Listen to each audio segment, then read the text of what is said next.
Good morning everyone, welcome to knowledge account. আমরা দেখব 7th জানুয়ারি 2025 daily current affairs, তার সাথে সাথে রিলেটেড স্ট্র্যাটেজিকে। তোমাদের আজকে এটার পরে থাকবে WBCS previous year topic wise ম্যাথের ক্লাসটা, তোমাদের যেরকম হয় সেরকম হবে। ডাব্লিউবিপি জিকে বুস্টার কেস স্টাডিতে, আর আজকে তোমাদের সার্কুলেটরি সিস্টেম হবে চ্যাপ্টার ওয়াইজ রেলওয়ে সায়েন্স জিকেতে। টেলিগ্রামে সমস্ত লিঙ্ক শেয়ার করা থাকবে। যারা ইউটিউব থেকে ঠিকঠাক করে নোটিফিকেশান পাও না, তারা টেলিগ্রামে অবশ্যই যুক্ত থেকো, কেমন? আর পিডিএফ মক টেস্ট নোটস এগুলোর জন্য তোমরা নলেজ অ্যাকাউন্ট অফিসিয়াল অ্যাপটা ডাউনলোড করে রাখো, ডেসক্রিপশন বক্সে লিঙ্ক আছে, অথবা গুগল প্লেতে গিয়ে সার্চ করে নাও নলেজ অ্যাকাউন্ট অফিসিয়াল। আর একটা জিনিস, ডিসেম্বরের মান্থলি কারেন্ট অ্যাফেয়ার্স তোমাদের পাবলিশ হয়েছে। তোমরা যারা যারা প্রত্যেক মাসে মাসে কারেন্ট অ্যাফেয়ার্সগুলো কালেক্ট করো অ্যাপ থেকে, সে ঠিক একই রকমভাবে তোমরা অ্যাপ থেকে গিয়ে ওটা কালেক্ট করে নিও। তোমাদের গতকালই ডিসেম্বর 2024-এর কারেন্ট অ্যাফেয়ার্স গুছিয়ে সুন্দরভাবে পাবলিশ হয়ে গেছে এ4 সাইজে। তো প্রথম প্রশ্ন আজকে আমরা যেটা দেখব, 18তম প্রবাসী ভারতীয় দিবস কনভেনশন 2025-এর প্রধান অতিথি কে ছিলেন? 18তম প্রবাসী ভারতীয় দিবস কনভেনশন 2025-এর প্রধান অতিথি ছিলেন ক্রিস্টিন কারলা কাঙ্গালো। 18তম প্রবাসী ভারতীয় দিবস সম্মেলনের প্রধান অতিথি ক্রিস্টিন কারলা কাঙ্গালো, ত্রিনিদাদ আর টোবাগো প্রজাতন্ত্রের রাষ্ট্রপতি। যুব প্রবাসী ভারতীয় দিবসের প্রধান অতিথি আমেরিকান ম্যাগাজিন নিউজ উইকের সিইও ডক্টর দেব প্রগাদ। যুব প্রবাসী ভারতীয় দিবস 8ই জানুয়ারি 2025-এ যুব বিষয়ক ও ক্রীড়া মন্ত্রকের অংশীদারিত্বে অনুষ্ঠিত হবে, অর্থাৎ আগামীকাল। দেখো, 2003-এ ভেন্যু ছিল নিউ দিল্লি। এগুলো খুব ভালো করে করে রাখো, ঠিক আছে? রেলের জন্য খুব ইম্পর্টেন্ট। চিফ গেস্ট ছিল অনিরুদ্ধ জগন্নাথ, প্রধানমন্ত্রী, মানে মরিশাসের প্রধানমন্ত্রী আর কি। 2021 ভার্চুয়ালি হয়েছিল, কোভিড-19-এর সময় ছিল বলে। তখন সুরিনামের রাষ্ট্রপতি চন্দ্রিকা প্রসাদ সন্তোকি ছিলেন চিফ গেস্ট। 2023-এ ইন্দোরে হয়েছিল, ডক্টর মোহাম্মদ ইরফান আলী গায়ানার রাষ্ট্রপতি চিফ গেস্ট ছিলেন। আর 2025-এ ভুবনেশ্বরে ক্রিস্টিন কারলা কাঙ্গালো, ত্রিনিদাদ আর টোবাগো প্রজাতন্ত্রের রাষ্ট্রপতি। প্রবাসী ভারতীয় দিবস সম্মেলন সম্পর্কে ডক্টর LM সিংভির ভারতীয় প্রবাসীদের উচ্চস্তরের কমিটির সুপারিশের প্রতি বছর 9th জানুয়ারি, এই কমিটিটার কথাও মনে রাখবে ভালো করে, LM সিংভির কমিটি। তো 9th জানুয়ারি ভারত সরকার প্রবাসী ভারতীয় দিবস উদযাপন করে। 9th জানুয়ারি 1915 সালে কি হয়েছিল? মহাত্মা গান্ধী ভারতে প্রত্যাবর্তন করেছিলেন, এবং এই দিনটাকে মুম্বাইতে SS আরাবিয়া জাহাজে ভারতে প্রত্যাবর্তনের জন্য, মানে ইনি এই জাহাজে করে এসেছিলেন মুম্বাইতে, SS আরাবিয়া জাহাজ। প্রবাসী ভারতীয় দিবস সেই জন্য এই দিনটাতে পালন করা হয় 9th জানুয়ারি। আর আমাদের মানে পররাষ্ট্র মন্ত্রণালয় প্রবাসী ভারতীয় কনভেনশন নামে পরিচিত এই একটা 3 দিনের অনুষ্ঠানের প্রত্যেক বছর আয়োজন করে আর কি। তো 2003 সালে নিউ দিল্লিতে প্রথম এটা হয়েছিল আর কি। তারপরে কোন শহরে 18তম প্রবাসী ভারতীয় দিবস সম্মেলন অনুষ্ঠিত হবে? একটু আগেই তোমাদেরকে বললাম, ভুবনেশ্বরে হবে। প্রবাসী ভারতীয় দিবস কনভেনশন হচ্ছে ভারত সরকারের একটা ফ্ল্যাগশিপ ইভেন্ট। এটা বিদেশি ভারতীয় প্রবাসীদের সাথে জড়িত এবং সংযোগ করার জন্য একটা গুরুত্বপূর্ণ প্ল্যাটফর্ম প্রদান করে। ওড়িশা রাজ্য সরকারের সহযোগিতায় 18তম প্রবাসী ভারতীয় দিবস সম্মেলন 8 থেকে 10 জানুয়ারি 2025-এর মধ্যে ভুবনেশ্বর, মানে ওড়িশার ভুবনেশ্বরে অনুষ্ঠিত হবে। প্রবাসী ভারতীয় দিবস 2024-এর থিম হচ্ছে ডায়াসপোরাস কন্ট্রিবিউশন টু আ বিকশিত ভারত। 2024 সালে কোনো প্রবাসী ভারতীয় দিবসের আয়োজন কিন্তু করা হয়নি, মনে রাখবে। 17তম প্রবাসী ভারতীয় দিবস যেটা 2023-এ হয়েছিল, ওটাও 8 থেকে 10 জানুয়ারির মধ্যে হয়েছিল মধ্যপ্রদেশের ইন্দোরে। তা পরের প্রশ্নে যাবার আগে সবাইকে বলে দিই, তোমাদের এনটিপিসি আর রেলওয়ে গ্রুপটির জন্য ফাউন্ডেশন ব্যাচ হচ্ছে বুলেট ব্যাচ। এখানে তোমাদের chapter wise class, chapter wise PDF, পুরো এনসিআরটি সিলেবাস ফলো করে এখানে ক্লাস চলছে। A to Z তোমাদের এই দুটো পরীক্ষার সিলেবাস এখানে কিন্তু কভার হবে, এবং তোমরা এখানে মক টেস্টও সব রকমের পাবে, অর্থাৎ চ্যাপ্টার ওয়াইজ প্রিভিয়াস ইয়ার কোয়েশ্চেনের মক টেস্ট প্লাস তোমার ফুল লেন্থ মক টেস্ট, এবং ফুল লেন্থ মক টেস্টটা গ্রুপ ডি এনটিপিসি দুটোর জন্যই। তো তোমাদের এই 31 জানুয়ারি পর্যন্ত এই বিশেষ অফার রয়েছে, তোমরা চাইলে এটাতে জয়েন করতে পারো। এই নাম্বারে আরও বিশদে জানার জন্য বা কোনো সাহায্যের দরকার হলে তোমরা এই নাম্বারটাতে হোয়াটসঅ্যাপ অথবা কল করে ডিসকাস করে জয়েন করতে পারো। এছাড়া তোমাদের ডাব্লিউবিপি কেপির এসআই এবং কনস্টেবলের জন্য একটাই কোর্স, পরিবর্তন কোর্স গোল্ডেন ব্যাচ। তোমাদের এটা ডাব্লিউবিপি মানে পুলিশের জন্য রয়েছে। ক্লার্কশিপের মেনের ক্লাস তোমাদের চলছে অলরেডি, ডেসক্রিপটিভ ব্যাচ, বাংলা ইংরাজির ক্লাস। এসএসসি ফাউন্ডেশন ব্যাচ হচ্ছে তোমাদের প্রাপ্তি, যেখানে জিডি এমটিএস সিএইচএসএল পর্যন্ত A to Z কমপ্লিটলি একদম সুন্দরভাবে প্রিপারেশন তোমরা এই ব্যাচটা থেকে নিতে পারবে প্রত্যেকটা সাবজেক্টের জন্য। আর এসএসসি রেলওয়ে কম্বো আছে অপশন, যারা যারা দুটোই পরীক্ষা দিতে চাও তো এই নাম্বারে তোমরা যোগাযোগ করে নেবে এইগুলো রিলেটেড। আচ্ছা, নেক্সট, প্রথম পুরুষ ফুটবল খেলোয়াড় কে যিনি US presidential medal of freedom অ্যাওয়ার্ডে সম্মানিত হয়েছেন? US presidential medal of freedom অ্যাওয়ার্ডে সম্মানিত হয়েছেন লিওনেল মেসি। আর্জেন্টিনার পুরুষ ফুটবল দলের অধিনায়ক লিওনেল মেসি 5ই জানুয়ারি 2025 হোয়াইট হাউসে একটা অনুষ্ঠানে মার্কিন যুক্তরাষ্ট্রের সর্বোচ্চ বেসামরিক পুরস্কার দ্য প্রেসিডেন্সিয়াল মেডেল অফ ফ্রিডমে সম্মানিত হয়েছেন 19 জনের মধ্যে। US presidential medal of freedom হচ্ছে মার্কিন যুক্তরাষ্ট্রের সর্বোচ্চ বেসামরিক পুরস্কার, আর এরা ভারতরত্নর মতো। 1945 সালে মার্কিন যুক্তরাষ্ট্রের তৎকালীন রাষ্ট্রপতি হ্যারি ট্রুম্যান দ্বিতীয় বিশ্বযুদ্ধের সময় তাদের উল্লেখযোগ্য সেবার জন্য বেসামরিক নাগরিকদের সম্মান জানাতে স্বাধীনতা পদক প্রতিষ্ঠা করেন। 1963 সালে রাষ্ট্রপতি জন এফ কেনেডি পুরস্কারটার নাম পরিবর্তন করে US presidential medal of freedom হিসেবে রাখেন। পুরস্কারটার ব্যক্তি আমেরিকান নাগরিক বা বিদেশিদের দেওয়া হয়। মার্কিন যুক্তরাষ্ট্রের জাতীয় স্বার্থ বা নিরাপত্তা এবং সাংস্কৃতিক বা অন্যান্য গুরুত্বপূর্ণ সরকারি বা ব্যক্তিগত প্রচেষ্টা অথবা বিশ্ব শান্তিতে অবদান রাখার জন্য দেওয়া হয়। তারপরে প্রধানমন্ত্রী মোদী সম্প্রতি কোন শহরে সেন্ট্রাল আয়ুর্বেদ রিসার্চ ইনস্টিটিউটের ভিত্তিপ্রস্তর স্থাপন করেছিলেন?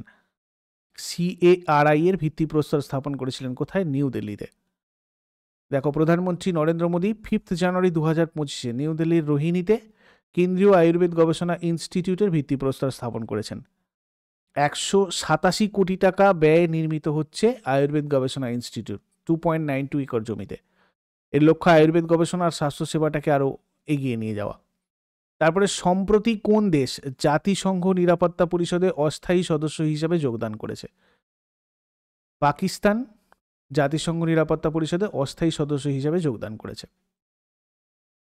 1 জানুয়ারি 2025 পাকিস্তান জাতিসংঘের নিরাপত্তা পরিষদের অস্থায়ী সদস্য হিসাবে যোগদান করেছে।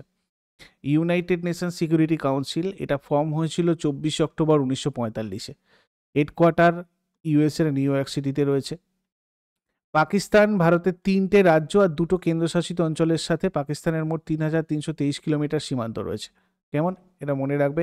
লাদাখ আর জম্মু কাশ্মীর এখানে 1225 কিলোমিটার, এর সাথেও রয়েছে রাজস্থানের সাথে রয়েছে, আর তোমার হচ্ছে গুজরাটের সব থেকে বেশি লাদাখ আর জম্মু কাশ্মীরের সাথে। আর সেদিক থেকে দেখতে গেলে রাজস্থানের সব থেকে বেশি অ্যাকচুয়ালি। তো পাঞ্জাব এখানে তোমার হচ্ছে 508 কিলোমিটার।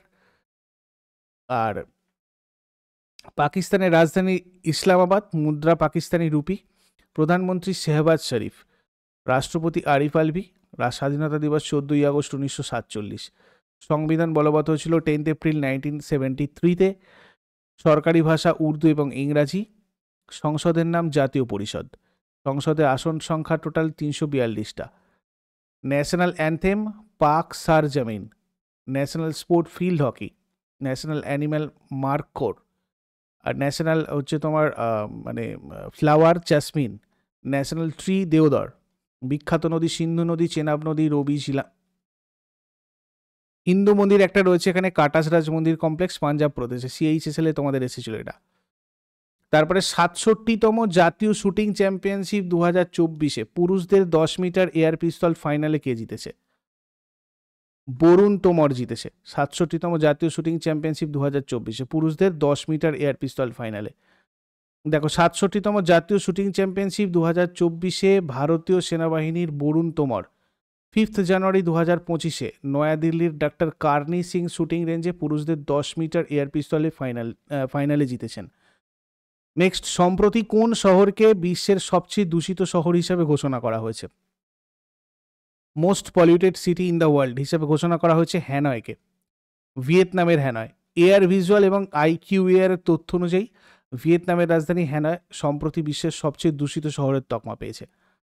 নিম্নলিখিত রাজ্য সরকারগুলোর মধ্যে কোনটা ছাত্রদের মধ্যে বই পড়ার সংস্কৃতিকে উন্নীত করার জন্য একটি রাজ্যব্যাপী প্রচার শুরু করেছে? এটা করেছে মহারাষ্ট্র। শিক্ষার্থীদের মধ্যে পড়ার প্রচারের জন্য 1 জানুয়ারি থেকে মহারাষ্ট্র 15 দিনের প্রচার শুরু করেছে। উচ্চ কারিগরি শিক্ষামন্ত্রী চন্দ্রকান্ত পাটিল এই উদ্যোগের কথা ঘোষণা করেছে। মূল লক্ষ্য শিক্ষার্থীদের তাদের পাঠ্য বইয়ের বাইরে বই পড়তে উৎসাহিত করা হয়। দেখো, মহারাষ্ট্রের রাজধানী মুম্বাই, গঠন 1 মে 1960। এটা তোমার রেলেও এসেছে, এসএসসিতেও এসেছে। আন্তর্জাতিক সীমানা নেই মহারাষ্ট্রের সাথে কোনো দেশের। রাজ্যের সীমানা আছে 6টা রাজ্যের সাথে: গুজরাট, মধ্যপ্রদেশ, ছত্তিশগড়, তেলেঙ্গানা, কর্ণাটক আর গোয়া। টোটাল 36টা জেলা। সরকারি ভাষা মারাঠি। আর বিধানসভার সিট হচ্ছে 288টা, রাজ্যসভার 19টা আসন, লোকসভার 48টা আসন, হাইকোর্ট হচ্ছে তোমার বোম্বে হাইকোর্ট। প্রথম রাজ্যপাল রাজা মহারাজ সিং, বর্তমান রাজ্যপাল সিপি রাধাকৃষ্ণন, প্রথম মুখ্যমন্ত্রী যশবন্ত রাও চৌহান, বর্তমান মুখ্যমন্ত্রী দেবেন্দ্র ফডণবীস। মহারাষ্ট্রের জাতীয় উদ্যান কি কি আছে? Chandoli national park, Navegaon, Sanjay Gandhi, Tadoba, Gugamal.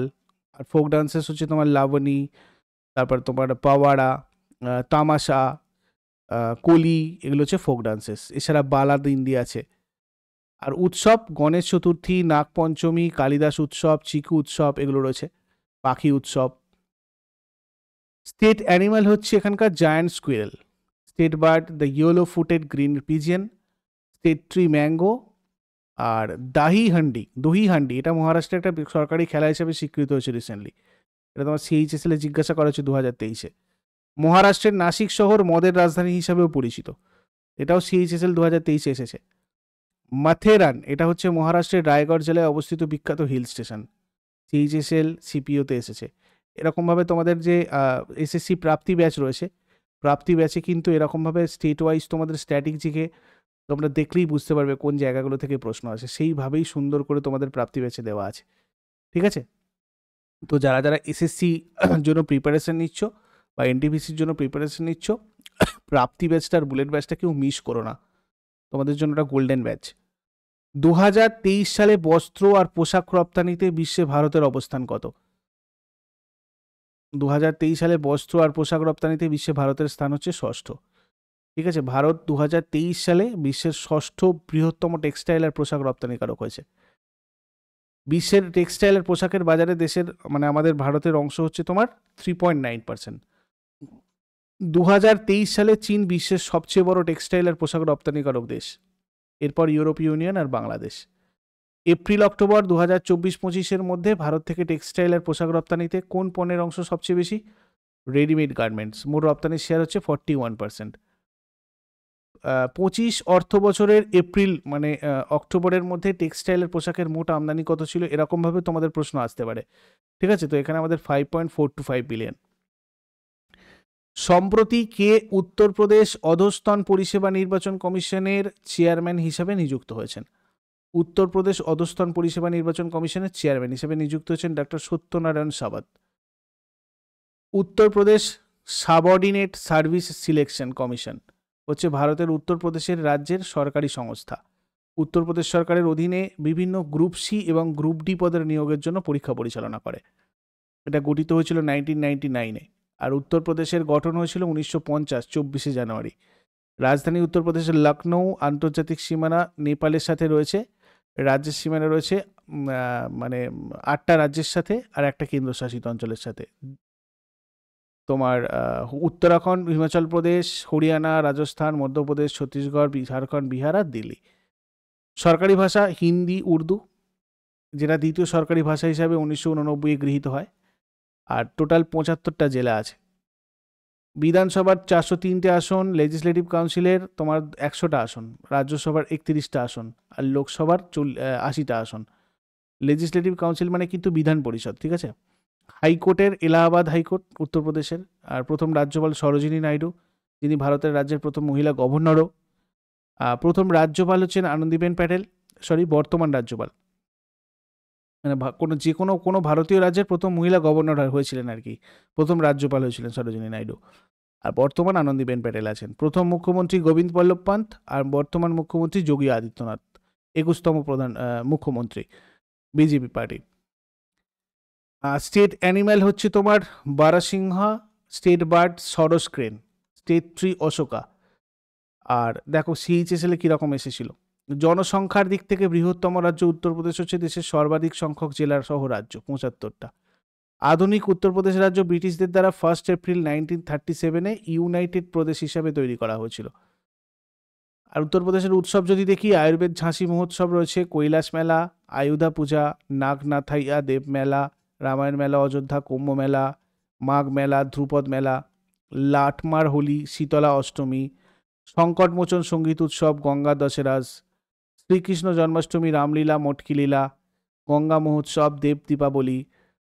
আর ন্যাশনাল পার্ক দুদুয়া রয়েছে, ফোক ডান্স রয়েছে, সোয়াং, রাসলীলা, নৌটাঙ্কি, কত্থক, ময়ূর নৃত্যা এটসেট্রা। তারপরে সম্প্রতি তেনজিং ইয়ংকি নিম্নলিখিত কোন রাজ্যের প্রথম মহিলা আইপিএস অফিসার হয়েছেন?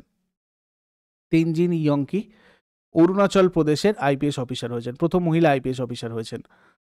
তাওয়াংয়ের বাসিন্দা তেনজিং ইয়াংকি অরুণাচল প্রদেশের প্রথম ভারতীয় পুলিশ পরিষেবা মানে আইপিএস অফিসার হয়েছেন আর কি। অরুণাচল প্রদেশের প্রথম আইপিএস অফিসার রবিন হিবু। অরুণাচল প্রদেশ গঠিত হয় 1987-তে, 28 ফেব্রুয়ারি, এসএসসিতে এসেছে। রাজধানী ইটানগর। আন্তর্জাতিক সীমানা 3টে দেশের সাথে রয়েছে, চীন, ভুটান, মায়ানমার। রাজ্যের সীমানা 2টো রাজ্য, নাগাল্যান্ড আর আসাম। জেলার সংখ্যা 26টা, সরকারি ভাষা ইংরাজি। বিধানসভার 60টা আসন রয়েছে, রাজ্যসভার 1টা আসন, লোকসভার 2টো আসন। হাইকোর্টের হচ্ছে তোমার গুয়াহাটি হাইকোর্ট। প্রথম রাজ্যপাল বিশ্বনারায়ণ সিং। বর্তমান রাজ্যপাল লেফটেন্যান্ট জেনারেল কাইওয়ালিয়ার ত্রিবিক্রম পরনায়ক। প্রথম মুখ্যমন্ত্রী প্রেম খান্ডু থুনগান, বর্তমান মুখ্যমন্ত্রী Pema Khandu. 9th party name হচ্ছে বিজেপি। ন্যাশনাল পার্ক তোমাদের এখানে মোলিং রয়েছে, নামদাফা ন্যাশনাল পার্ক রয়েছে, ঠিক আছে। এবার আগের দিনের হোমওয়ার্কগুলো দেখে নিই। জাতীয় একতা দিবস কবে পালন করা হয়? এটা আমাদের 31 অক্টোবর হয়ে যাবে। আর পৃথিবী পৃষ্ঠে অভিকর্ষজ ত্বরণ হচ্ছে তোমার 9.8 মিটার পার সেকেন্ড স্কোয়ার। আর আজকে তোমাদের জন্য প্রশ্ন থাকবে, আধুনিক পর্যায় সারণীর 18তম গ্রুপ বা শ্রেণীতে কটা উপাদান আছে? আর মাছের হৃৎপিণ্ডে কতগুলো প্রকোষ্ঠ থাকে? শেষকালে কমেন্টে জানাও। চট করে আগের দিনেরগুলো আমরা কুইক রিভাইজ করে নেব, যারা যারা লাইভে রয়েছে অ্যান্সার করার চেষ্টা করো। 6 জানুয়ারি 2025-এর কোয়েশ্চেন্স কি ছিল? ডিরেক্টরেট জেনারেল অফ সিভিল এভিয়েশনের নতুন ডিরেক্টর জেনারেল হিসাবে কে নিযুক্ত হয়েছেন? ফয়েজ আহমেদ কিদওয়াই। কোনটি একমাত্র জাতীয় ক্রীড়া পুরস্কার যেখানে পুরস্কার বিজয়ীকে নগদ পুরস্কার দেওয়া হয় না? রাষ্ট্রীয় খেল প্রোৎসাহন পুরস্কার। ভারতের খাদ্য সংস্থার চেয়ারম্যান আর ম্যানেজিং ডিরেক্টর হিসাবে কাকে নিযুক্ত করা হয়েছে? আশুতোষ অগ্নিহোত্রী।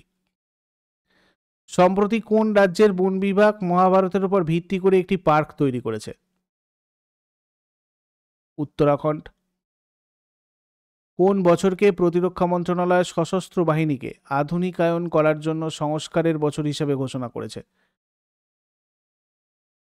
2025। সম্প্রতি উত্তরপ্রদেশের মুখ্যমন্ত্রী কোন নদী পরিষ্কারের উপর দৃষ্টি নিবদ্ধ করে জল পরিশোধন প্রকল্পের উদ্বোধন করেছেন? রাপ্তি। সম্প্রতি তমু লোসার উৎসব কোথায় পালিত হয়েছে? নেপাল।